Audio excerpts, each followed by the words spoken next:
কখনো রক্তের সম্পর্ক হয়ে ওঠে সবচেয়ে বড় শক্তি, আবার কখনো সেই সম্পর্কই ঢেলে দেয় প্রতিশোধের আগুনে। হারিয়ে যাওয়া এক ভাই, ক্ষমতার দম্ভে অন্ধ এক প্রভাবশালী ব্যক্তি আর সত্যের খোঁজে মরিয়া এক মানুষের গল্প নিয়ে আসছে নতুন ওয়েব সিরিজ আব হোগা হিসাব, যেখানে ভালোবাসা, বিশ্বাসঘাতকতা আর প্রতিশোধের হিসাব মিলবে এক রুদ্ধশ্বাস নাটকীয়তায়। পাঞ্জাবের প্রেক্ষাপটে নির্মিত সিরিজটির কেন্দ্রে রয়েছে দুই ভাই, ববি ও বান্টি মানোচা। চরিত্র দুটিতে অভিনয় করেছেন যথাক্রমে শহীর শেখ ও অবিনাশ মিশ্র।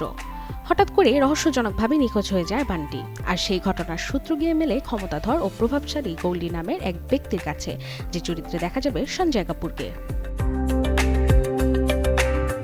একজনের পর একজন নিখোঁজ হতে থাকলে পরিস্থিতি আরও জটিল হয়ে ওঠে। অভিযোগ, সন্দেহ আর রহস্যের ঘূর্ণিবর্তে পড়ে ভাইকে খুঁজে বের করার লড়াই নামেন ববি।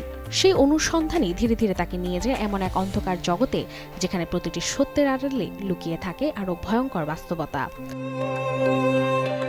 সিরিজটিতে গুরুত্বপূর্ণ চরিত্রে রয়েছেন জনপ্রিয় অভিনেত্রী মনি রায়। পাশাপাশি এই সিরিজের মাধ্যমে ওটিটিতে অভিষেক ঘটেছে অভিনেতা অবিনাশ মিশ্রের। জানা গেছে আগামী 18 জুন থেকে ভারতের ওটিটি প্ল্যাটফর্ম অ্যামাজন MX প্লেয়ারে স্ট্রিমিং হবে series Ab Hoga Hisaab. Desk report, channel 24।